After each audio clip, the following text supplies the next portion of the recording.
இந்த ஒரு குண்டு ஊசி செய்யற ஃபேக்டரி கூட வரல. சரி, அந்த ஃபேக்டரியே நமக்கு வாழ்வு மாதிரி இருக்கான்னு பாருங்க.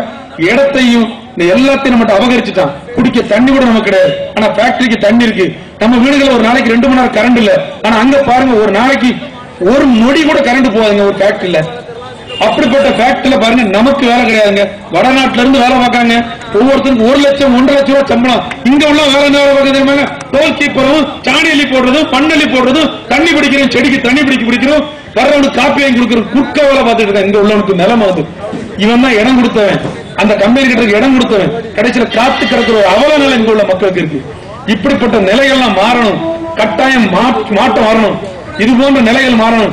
இனி நாங்க சமத்துவ மக்கள் கட்சி சார்பா சொல்றது என்னன்னா, இங்க உள்ள இடம் கொடுத்தவன் வேலை வாங்கணும், வேலை கொடுக்கணும். இந்த பகுதி சார்ந்தவர்களுக்கு 40% வாய்ப்புரிமை கொடுக்கணும். அப்படி கொடுக்காத பட்சத்துல அந்நிய கம்பெனிகளிடத்துல அந்நியர்கள் வேலை பார்க்க அந்த அந்நியர்களை அதிவிரைவில் சமத்துவ மக்கள் சார்பா அடித்து வரட்டும். கட்டாயம் சொல்றேன், விளையாட்டுக்கு சொல்ல உண்மைதான். கட்டாயம் தூத்துக்குடி மைய பகுதியில் இருக்க அனைத்து தொழிற்சாலைகளும் இந்த தவறு செஞ்சுக்கிட்டு தான் இருக்கு. எங்கெங்க இருந்தாலும் வேலை பார்க்காங்க, நமக்கு வேலை வாய்ப்பு இல்ல. நம்ம மக்கள் பாவம், கிராமத்துல விவசாயத்துக்கு வழி இல்ல, வழி இல்லாம ஒவ்வொரு ஏரியாவும் தேடி போறாங்க. அங்க நமக்கு உரிமை கிடையாது. அங்க அடிமைகளா வாழ வேண்டிய ஒரு நிலைமை இருக்கு.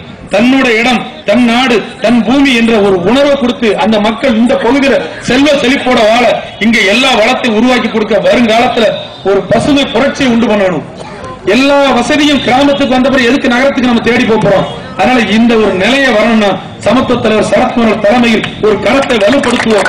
நாம் அனைவரும் ஒன்று காட்டுங்கிற ஒரு நிலைக்கு வருவோம் என்று கேட்டுக்கொண்டு இந்த ஆர்ப்பாட்டத்திற்கு ஒத்துழைப்பு கொடுத்த அகில இந்திய சமத்துவ அனைத்து நிர்வாகிகளுக்கும், ஆரம்பேர் நகரத்தை சார்ந்த அனைத்து வியாபார குடி மக்களுக்கும், காவல்துறையினருக்கும் மற்றும் அனைத்து நிர்வாகிகளுக்கும் மீண்டும் ஒரு நன்றி தெரிவித்துக் கொண்டு காவல்பட்டத்தினுடைய நகர செயலாளர் அப்துல் அஜீஸ் அவர்களுக்கும்,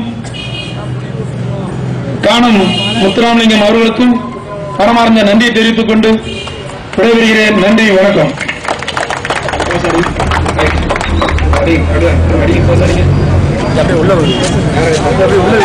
ஆறுமணேரி நகர அகில இந்திய சமத்துவ மக்கள் கட்சியின் சார்பாக நகர செயலாளர் தம்பி சிவகுமார் அவர்கள் நம்முடைய தென்மண்டல தளபதி அண்ணன் சுந்தர் அவர்களுக்கு சால்வை அணிவித்து கௌரவிப்பார்கள்.